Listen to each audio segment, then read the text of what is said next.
Abby came in yesterday and said, "What's that down there, Dad? Is there a bag or something in it?" Oh, shut up, you lot. I ain't gonna get word of it. Anyway.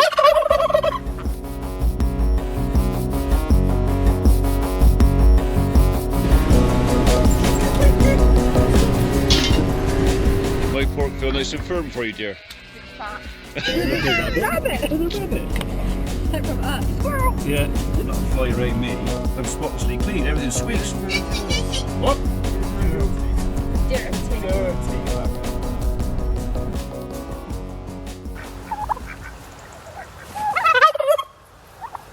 You can let me get a word in edgeways? No.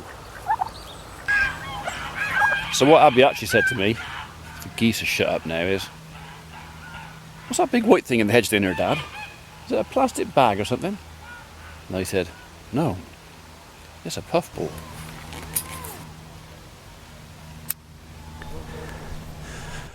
Well, clock's changed yesterday. I got extra hour in bed today, which was quite nice, because this morning we had quite a frost. Yes. Ground is sodden though. I mean, you can probably hear that under my feet squishing. This lot will soon have to go indoors and stay there. Not something I'm looking forward to, so I'm trying to keep you out the sun. Well, that probably silhouettes me, didn't it? So, not something I'm looking forward to, but they're going to have to come in. So, do my Crocodile Dundee thing in a minute. So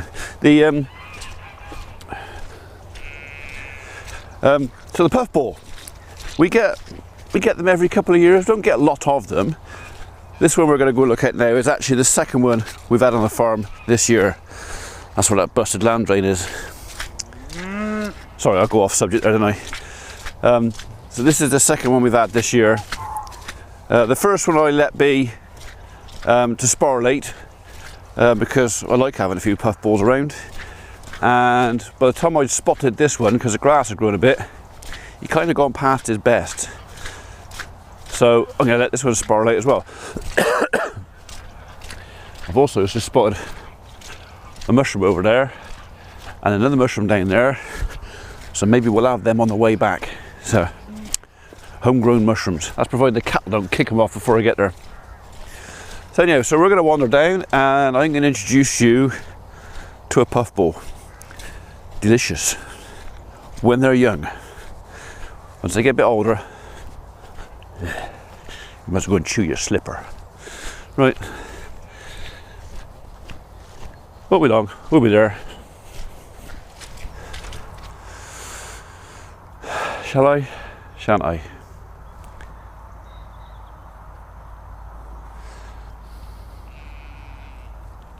Well, the cattle have got another week out. I might as well ranch the whole lot, even though it's wet. I'll give them this piece as well. They like it out here.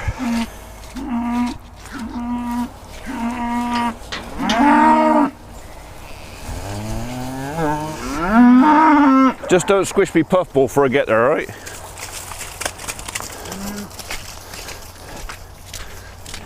Hooligans.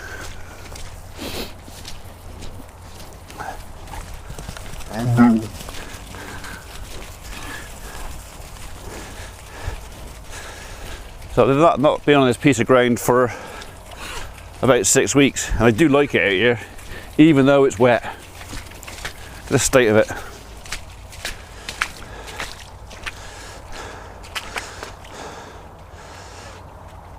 It needs mains water.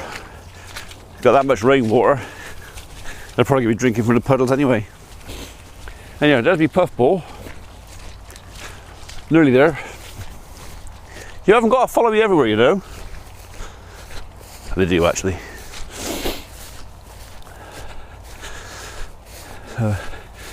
He's a handsome chap. So here we are, Mr. Puffball. Obviously this is a member of the fungal family.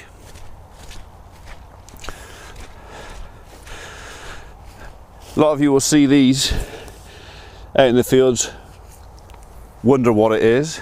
It is, like I mentioned earlier, quite edible, but not when it's that stage. That would be just like chewing your slipper. Sometimes you'll see them out in the field and it looks like an old football, and you kick it and a great cloud of brown dust will come out of it. That dust is fungal spores, and really and truly I would avoid kicking and messing about with that, because you don't want to be breathing them in. They ain't gonna do any good.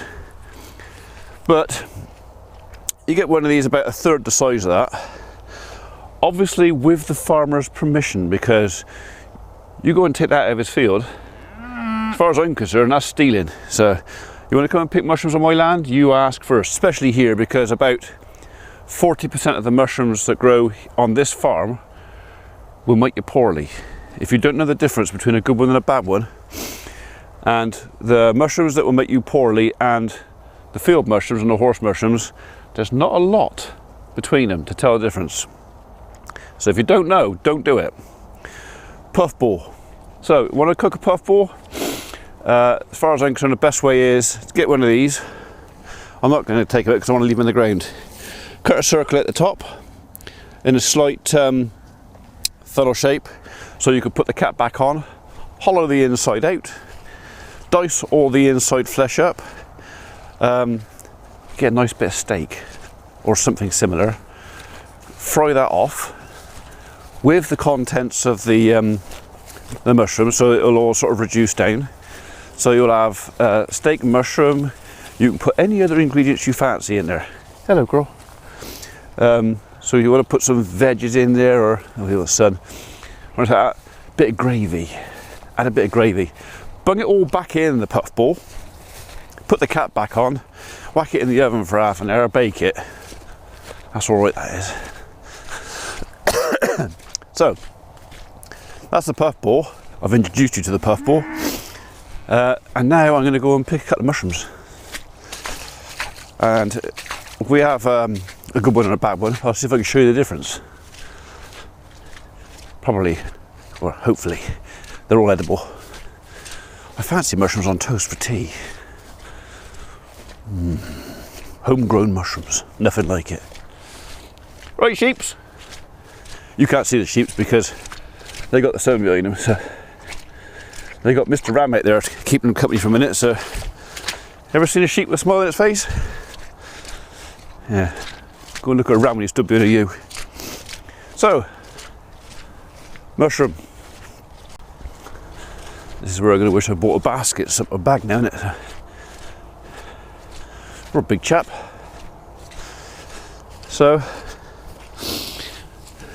that's a field, what we call a horse mushroom. He's kind of gone over past his best now, and these two are too small. There's no point in picking something that's past his best, because he's going to sporulate and produce more mushrooms, hopefully, for you for next year. So you may as well leave him. There's no point in picking something that's too small, well, because there's no point. So I'm going to leave them. I spotted another one up there. One decent sized horse mushroom on toast. That'll do for me. Fried egg on toast.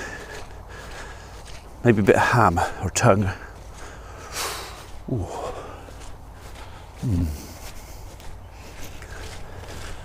Poor old golf course is looking neglected. Do you know what? I've managed to do absolutely nothing out there in the last month. Maybe cut some of the grass once. So no work on the greens, no work on the fairways, no drainage. That's partly because I've let someone borrow my digger. So whether or not I'm going to get this open ready for next April, it's looking a bit doubtful now. Oh, mushroom, I can see you. Now you've got to be careful with these up under this ash tree, because up here there are two varieties of mushroom. One's edible, the ones over there I know are not. So what are you?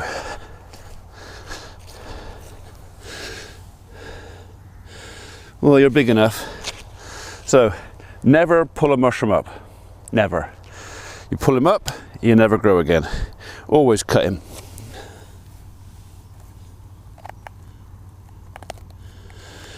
we got under there. Yeah, you're edible, but something's already had a go at you, haven't they?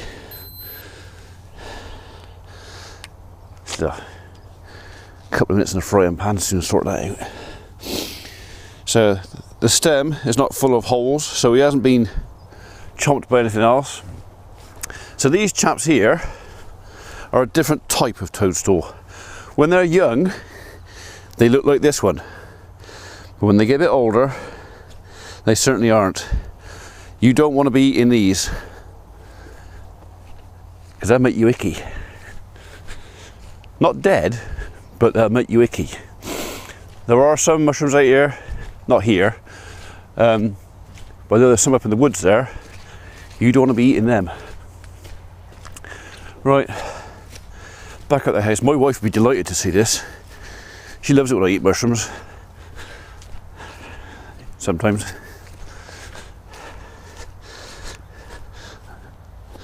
A few slimy ones.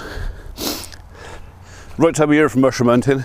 But like I said, if you don't know what you're picking, either take somebody with you who does, or just don't do it.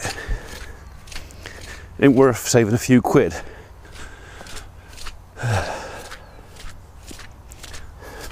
I could have that for breakfast, couldn't I? Not quite sure what's going on in there. I might cut it open first, just check there's nothing with more legs than me living in there. Right, anyway, there you go, the story of the puffball. I ought to take Abby down and show her, really. Get her up close and personal. Problem is I've got to make her walk all the way down there. Abby walking, no food at the end of it, might be a struggle.